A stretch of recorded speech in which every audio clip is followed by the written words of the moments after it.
Salve Maria! Seja bem-vindo ao quarto e último episódio da nossa temporada sobre a força da juventude. Quem fala com você é a Fernanda, eu sou da Missão Jovens da Cruz e nessa temporada, que acaba hoje, eu estou trabalhando o livro A Força da Juventude, de Dom Rafael Cifuentes, da editora Cultor de Livros, cujo link para adquirir está na descrição do YouTube. Se você nos assiste por outra plataforma, depois confira o link no YouTube se desejar. Se você ainda não assistiu os 3 episódios anteriores dessa temporada, eu acho mais vantajoso se você assistir na ordem, tudo bem? Vamos então rezar antes de começar. Pelo sinal da Santa Cruz, livra-nos Deus, nosso Senhor, dos nossos inimigos. Em nome do Pai, do Filho e do Espírito Santo. Amém. Vinde, Espírito Santo, e enchei os corações dos vossos fiéis, e acendei neles o fogo do vosso amor. Enviai o vosso Espírito, e tudo será criado, e renovareis a face da terra. Oremos, ó Deus, que instruístes os corações dos vossos fiéis com a luz do Espírito Santo, fazei que apreciemos certamente todas as coisas segundo o mesmo Espírito e gozemos sempre das suas consolações. Por Cristo, Senhor nosso. Amém. Em nome do Pai, do Filho e do Espírito Santo. Amém. Vou recordar então rapidinho o que nós vimos nos outros episódios. No primeiro episódio, nós conversamos então sobre a verdadeira juventude ser esse olhar lançado para frente, e a velhice da alma ser um olhar encarcerado no passado, preso nas coisas que já foram. No segundo episódio, nós vimos que o valor que um homem se dá é o valor do seu ideal. Então, ideais pequenos, homens egoístas; ideais grandiosos, homens magnânimos. A cada tipo de ideal corresponde um tipo humano. E se eu e você queremos ser homens e mulheres fortes, nós devemos ter por ideal a Cristo, porque nunca houve um homem que tivesse uma personalidade tão grande como esse homem com H maiúsculo, Cristo. No terceiro episódio, então, nós vimos sobre o verdadeiro amor e a vocação, que um amor de verdade, inspirado por Deus, é disposto ao sofrimento, e antes desse sofrimento ser algo que dói, que encarcera, é algo libertador, porque purifica. Agora sim, vamos começar esse quarto episódio, onde nós trataremos sobre a força da juventude. Destaca-se, na personalidade de Cristo a sua fortaleza. E a fortaleza também é uma característica distintiva da juventude. A juventude é vigorosa e enérgica.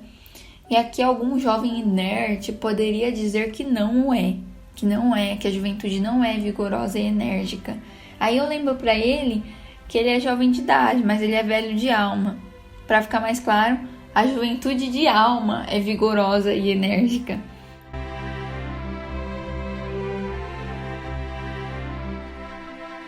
Voltando ao que eu dizia, Cristo é modelo de vigor juvenil.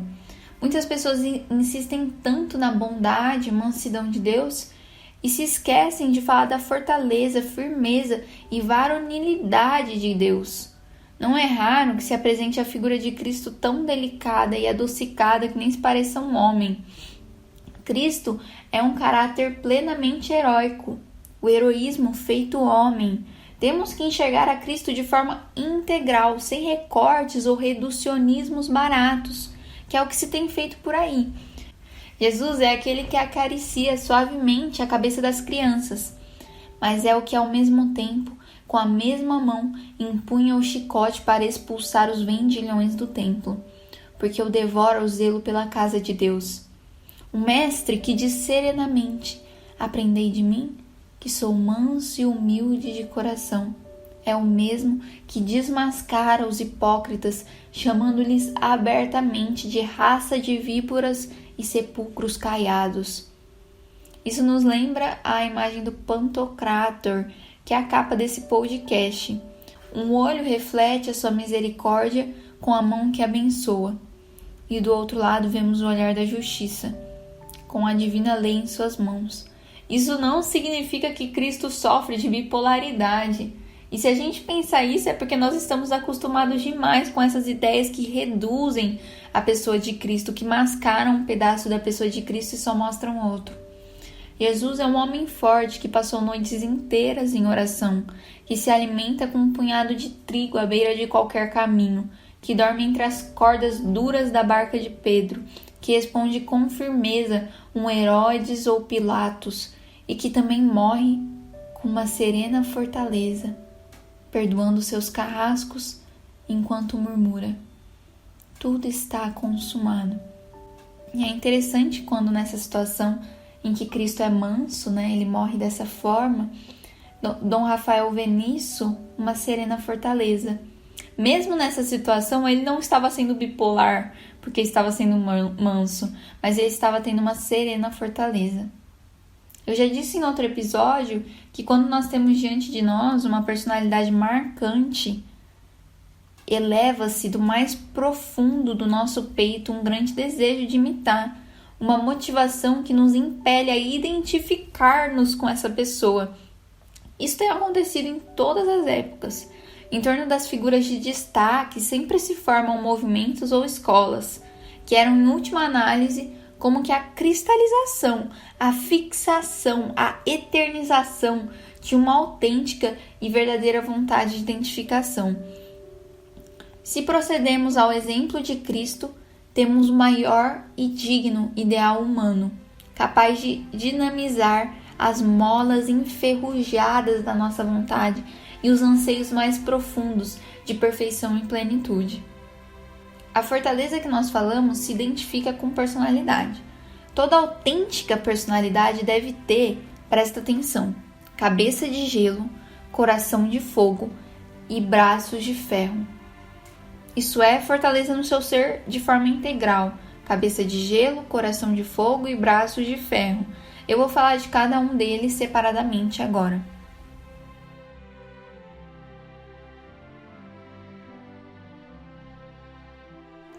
Primeiro, a cabeça de gelo. Tem cabeça de gelo aquele que se guia por ideias claras e lúcidas, com um raciocínio limpo das emoções. Essa fortaleza da mente se mede pela consistência das ideias. Os homens fracos nunca têm uma ideia própria. Eles são como barros que se moldam sob qualquer pressão. Se submetem a qualquer recipiente que são depositados. Se deixam levar por qualquer ventania de opinião e acabam como obras mal feitas do acaso. De modo diferente agem os homens que são como as rochas. São sempre os mesmos, idênticos a si próprios, sejam quais forem as coordenadas e circunstâncias em que se encontrem. As circunstâncias não o desfiguram. Pelo contrário, livres de toda manipulação, são eles quem configuram todas as circunstâncias. Eles são o sujeito da sua vida e mais ninguém. Nunca a ação dessa pessoa com mente forte terá como culpa outrem. Eles são protagonistas da sua vida e são capazes de, se erram, colocar a culpa em si mesmos e em mais ninguém, porque eles são o sujeito da vida deles. Também, um homem que arrasta uma fé frágil torna-se frágil. Pelo contrário, nos homens de fé, firmes e sustentados por Deus, nasce do fundo da alma uma forte segurança. Sem uma fé firme, aparece-se facilmente o problema da insegurança e timidez. A personalidade insegura, ela não tem uma base de ideias firmes, como um navio em alto mar que não sabe a que porto vai. Ele se balança ao sabor dos acontecimentos. Essa pessoa se sente arrastada de lá para cá, sem saber as causas. Um homem inseguro é habitualmente tímido, sempre teme alguma coisa, uma desgraça, um fracasso, uma doença, a morte. Ele vive na insegurança do que pode acontecer. Não tenha tanto medo do fracasso e da dor. A dor purifica o homem como a fornalha purifica o metal nobre. A opinião alheia não é importante assim. O que deve nos importar é o que Deus pensa de nós. O fracasso também é experiência. Nesse cair e levantar, começar e recomeçar, encontramos o compasso da existência a caminho da pátria definitiva. É isso que revigora o entusiasmo, a força da juventude.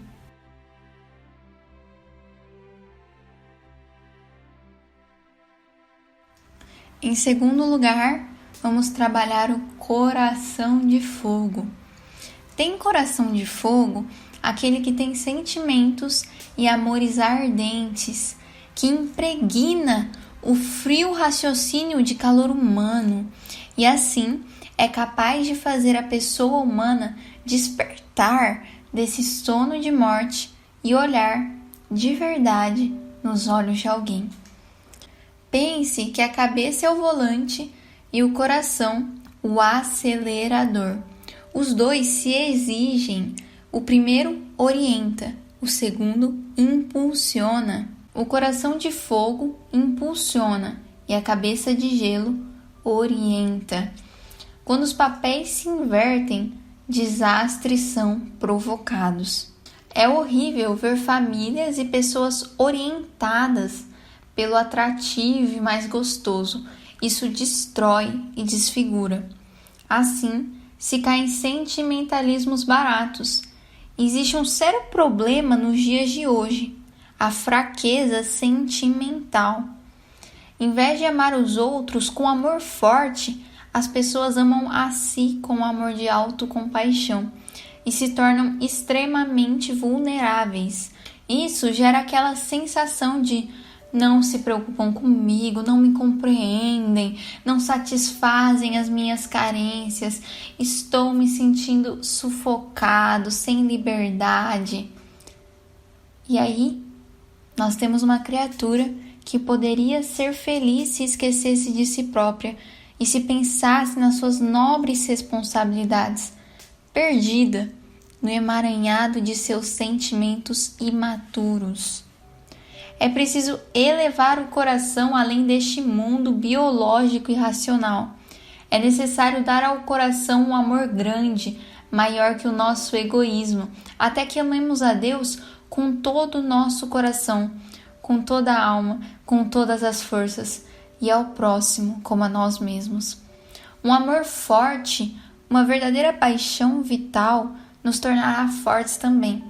As verdades fundamentais tornam-se realmente ideias vitais, por assim dizer, até regras de vida, quando se entranham no coração pelo amor.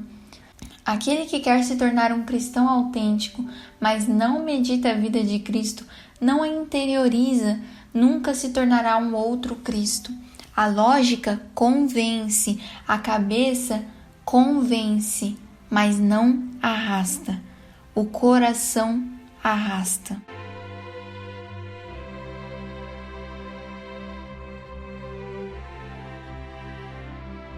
Eu sei que muitas vezes pode surgir a questão, mas como amar? Em última análise, amar é querer amar.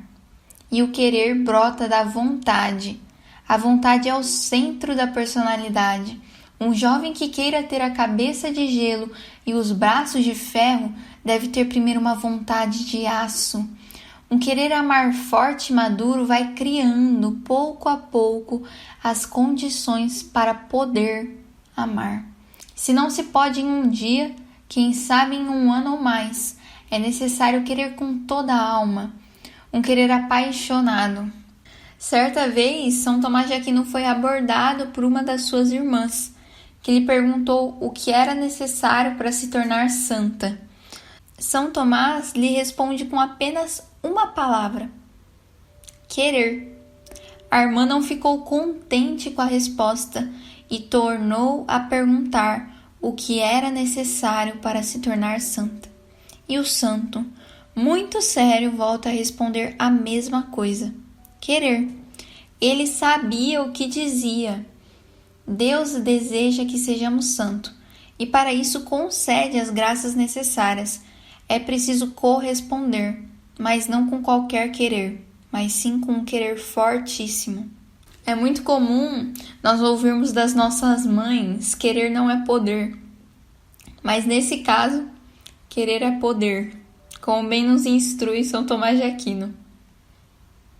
Por terceiro, então, vamos trabalhar os braços de ferro, que são instrumentos que levam à prática essas ideias lúcidas inflamadas na fornalha do coração. Ou seja, o braço de ferro completa a operação que foi começada pela cabeça de gelo e o coração de fogo. É a potencialidade motora que impulsiona a realização eficiente daquela concepção teórica elaborada pela mente. Ou seja, o braço de ferro coloca em prática a teoria. Essa teoria que nós falamos já, que foi orientada pela cabeça de gelo e impulsionada pelo coração de fogo.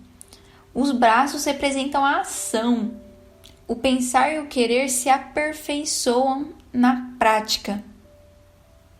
E a partir disso nós entendemos o que está escrito em Mateus 7, do versículo 24 ao 27. Eu vou ler para vocês. Aquele, pois, que ouve estas minhas palavras e as põe em prática, é semelhante a um homem prudente que edificou sua casa sobre a rocha.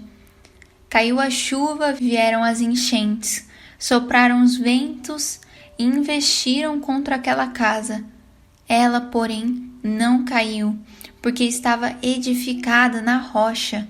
Mas aquele que ouve as minhas palavras e não as põe em prática é semelhante a um homem insensato que construiu sua casa na areia. Caiu a chuva, vieram as enchentes, sopraram os ventos e investiram contra aquela casa. Ela caiu e grande foi a sua ruína. Palavra da salvação, glória a vós, Senhor. Então, nós entendemos que a efetivação prática é o verdadeiro teste que mede a força das ideias e dos sentimentos. Quem não coloca em prática é fraco. A prática eficaz é o que supera a longa distância que existe entre a cabeça e o braço. É necessário que se supere os obstáculos, sejam a apatia, a preguiça, o medo, a covardia, contradições, oposição alheia e outras. A força e a fraqueza de um projeto se mede praticamente pela capacidade ou incapacidade de ultrapassar essas dificuldades. Um homem que não saiba levar à prática seus desejos é um homem fraco. Dizia um pintor francês: a pintura fraca é a pintura de um fraco.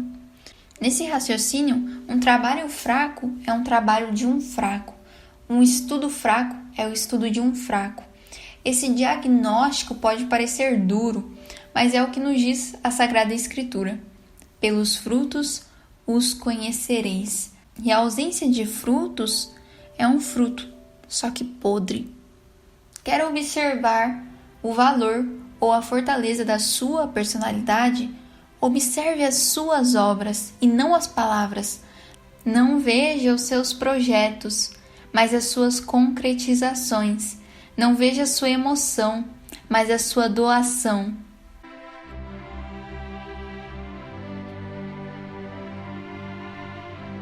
Quantos não se embriagam com ideias fantásticas e vibrantes, mas terminam demonstrando a ineficácia e fraqueza da sua personalidade?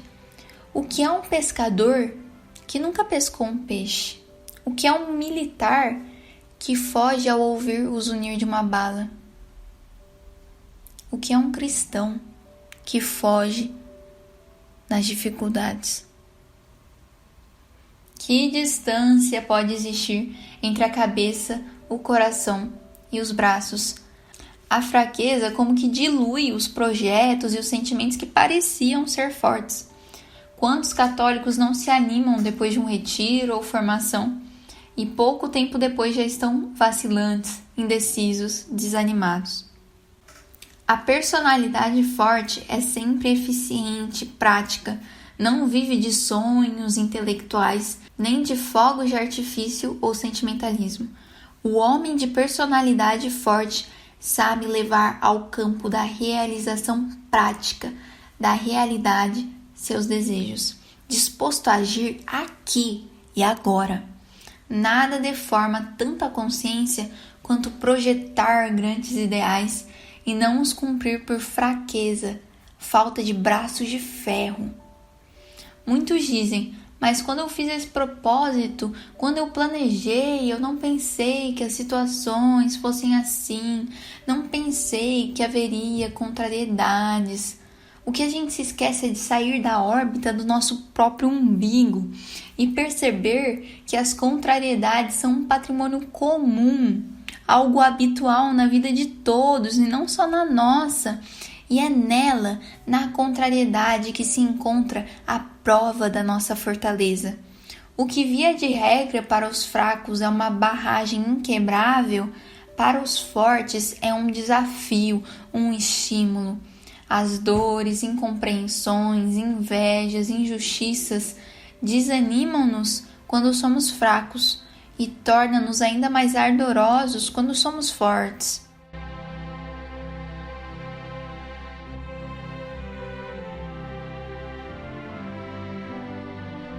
Uns se derretem na primeira oposição e outros se agigantam.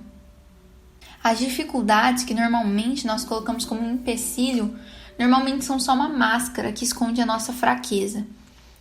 Mas você pode me dizer, Fernanda, eu não consigo, é impossível para mim me agigantar nas dificuldades. E eu digo que não. Você está escondendo, mascarando a sua fraqueza atrás disso. Todos nós, sem distinção, temos a capacidade de escolher como reagir diante das dificuldades. Outra coisa também é que não se pode falar de fortaleza aquele que é incapaz de levantar na hora e de tomar um banho frio. Pensar que isso é grande coisa é estar cego ao olhar a cruz. Outro ponto importante é entender o que está escrito no Salmo 99. Servi o Senhor com alegria. Somos chamados a não ter um olhar melancólico. Para um cristão, perder a alegria é algo grave e sério. Uma diferença radical entre quem vive e quem não vive perto de Cristo é justamente essa. Diante das cargas da vida e do trabalho, o cristão não acabrunha ou entristece, mas alegra-se por participar da cruz do Senhor. Nessa realidade de ter a cabeça de gelo, o coração de fogo e o braço de ferro, os três são como complementares. Sem um deles, o negócio não funciona, não vai para frente, como um tripé. Você não vai conseguir apoiar algo só sobre duas pernas de um tripé. Se você tiver a cabeça de fogo e não de gelo, vai se deixar levar por tudo, cair em sentimentalismos baratos e ser extremamente volúvel. Se seu coração for de gelo e não de fogo, você vai perder o ânimo, o amor, a vontade e vai ficar estático, inerte. Sem um braço de ferro, nada adianta e nem sai do papel. Torna-se o bobinho, boas ideias e coração, mas sem nenhuma ação. Para de forma prática se alcançar uma personalidade, mente, cabeça e braços fortes, a força da juventude, é preciso de meios. São eles marcar meta, lutar e pedir a ajuda de Deus. Vamos tratar ele, assim como Dom Rafael, separadamente. Primeiro vamos tratar as metas. Elas são indispensáveis. Sem ela nós caminhamos sem saber para onde vamos. De Sêneca, abre aspas, ninguém pode aproveitar os ventos favoráveis se não sabe a que porto se dirige. Fecha aspas. Nós precisamos ter metas, um objetivo. Quando nos organizamos e planejamos os nossos dias, sendo fiéis a um horário, superaremos essa tentação de substituir o melhor pelo mais fácil. Não adianta as tarefas mais antipáticas e nem prolongando as mais agradáveis, fazendo o que devemos e estando no que fazemos, fazemos com que a nossa natural indolência se converta na virtude da diligência. Sem se queixar ou reclamar, porque isso destrói a possibilidade qualquer que existia de virtude.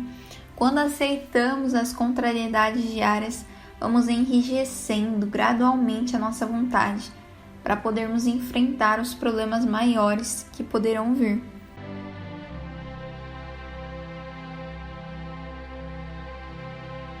É importante também determinar renúncias, sem só esperar as situações naturais que você terá de fazer uma renúncia. Porque quando nós não fazemos isso, não marcamos essas situações de renúncia, com facilidade, na hora que vier uma renúncia de situação natural, por não ter se treinado antes, na hora nós fazemos cara feia, vamos reclamar, não vamos saber lidar. Muitas pessoas adquirem a fortaleza não se deitando na cama fora de hora, não escolhendo a poltrona mais cômoda e em outras coisas mais comuns do que nós imaginamos. Quantas vezes não sofremos mais justamente por querer sofrer menos? Comece a fazer isso, comece a marcar essas situações, sem adiar ou acovardar-se. Depois de se decidir por planejar o seu dia, coloque na sua cabeça: o que me proponho, devo cumpri-lo e não há outra opção. Palavra é palavra. Quem tem jeitinho para tudo e não cumpre o seu dever pode até ter jeitinho, mas não tem caráter. 2 ou 3 vezes na vida nós podemos provar que somos valentes, corajosos, mas todos os dias nós podemos provar que não somos covardes. É importante dizer e entender que isso não significa que nós devemos ser ríspidos. Rigidez e rispidez são coisas diferentes. Jesus era rígido, mas nunca ríspido. A rigidez de Jesus era acompanhada da mais profunda ternura humana. Chorava diante do sepulcro de Lázaro e acariciava as crianças. O segundo ponto é lutar. Marcar metas boas só não basta, é preciso lutar. É forte não aquele que não experimenta fraquezas, todos as experimentam, mas é forte aquele que luta para superá-las. É forte não aquele que nunca sente medo, ninguém é super-homem, mas aquele que luta para vencer a covardia. Deus não nos pede o impossível, pede sim que façamos o possível para que depois Ele nos ajude a conseguir o que nos parece impossível. Temos que colaborar com todas as nossas forças. Deus nunca recompensa a apatia e a preguiça. Sem luta não se consegue nada, diz São Gregório Magno, e preste atenção nessa frase. Há alguns que querem ser humildes, mas sem serem desprezados, que querem contentar-se com o que têm, mas sem padecer de necessidade. Ser castos, mas sem mortificar o corpo. Ser pacientes, mas sem que ninguém os ultraje. Adquirir virtudes, mas sem a luta que elas trazem consigo. É como se nada querendo saber dos combates no campo de batalha, quisessem ganhar a guerra vivendo comodamente na cidade.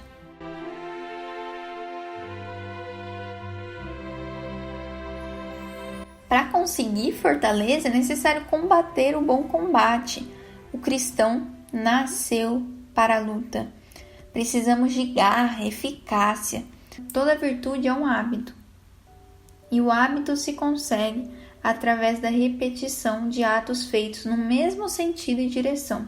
Sem garra não se alcança um bom hábito. É necessário força interior. O mais difícil é superar a inércia, a preguiça. Depois as coisas caminham melhor. Isso deve ser para nós um motivo de alegria.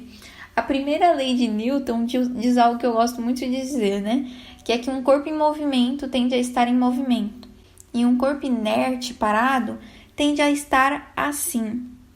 É preciso romper esse ciclo, porque sabemos muito bem que na vida espiritual, quem não progride, quem é esse corpo inerte, parado, regride. Então nós temos, quando estamos parados, essa tendência a continuar assim. Nós precisamos cortar, romper esse ciclo, irmos para a movimentação, para a transcendência. O terceiro e último ponto desse podcast é pedir a ajuda de Deus. Nós, eu e você, temos de ser fortes. Acredito que isso esteja bem claro, mas sempre com a ajuda de Deus. Sem Deus, o homem não pode nada. mas com Deus pode tudo. Isso me lembra aquela frase de Santa Teresinha, escrita no seu manuscrito A. Meu Deus, eu escolho tudo. Não quero ser santa pela metade. Não me faz medo sofrer por vós. A única coisa que me dá receio é ficar com a minha vontade. Tomai a vós, pois escolho tudo o que vós quiserdes. O homem ancorado em Deus é aquele que diz com o salmista: firmou os meus pés sobre a rocha e pôs segurança nos meus passos. Devemos ter fé, acreditar que Deus pode transformar a nossa fraqueza em fortaleza, o nosso barro em rocha firme. Onde nós pensamos que os santos encontraram a fortaleza sobre-humana que nos dão prova? Onde encontrou força um homem como São Paulo, que, como diz em sua segunda carta aos Coríntios, passava por perigos nos rios, perigos de salteadores, perigos em sua nação, perigos com os pagãos, perigos na cidade, perigos no deserto, perigos no mar, perigos entre falsos irmãos, nos trabalhos e fadigas, em repetidas vigílias, com fome e sede, em frequentes jejuns, no frio e na nudez. O que o dava forças para continuar? Ele mesmo responde: tudo posso naquele que me fortalece. É essa força que precisamos, a força de quem tem uma alma jovem. Espírito da alegria, Espírito da paz, Espírito das virtudes, Espírito de toda graça, purificador das nossas almas, santificador e guia da Igreja Católica, distribuidor de dons celestes, doçura dos que começam a vos servir, alegria dos anjos, rogai por nós. A vossa proteção recorremos, Santa Mãe de Deus. Não desprezeis nossas súplicas em nossas necessidades, mas livrai-nos sempre de todos os perigos, ó Virgem gloriosa e bendita. Amém. Em nome do Pai, do Filho e do Espírito Santo. Amém. Muito obrigada por nos assistir e assistir essa temporada de podcasts que acaba com esse episódio. Queria só lembrar, nesses avisos paroquiais eu tenho um recado muito importante para dar. É para você que nos assiste agora na época que esse podcast é lançado, hoje dia 10, que no dia 8 desse mês, só para quem está assistindo depois se situar, nós estamos no mês 7 do ano de 2020, nós começamos um sorteio de 2 livros, incluindo esse e também a biografia do Carlo Acutis, em parceria com a editora Cultor de Livros. Então, acessando o nosso Instagram e cumprindo as regras do post, você pode participar. Eu te espero nos comentários do sorteio. Salve Maria e até a próxima temporada.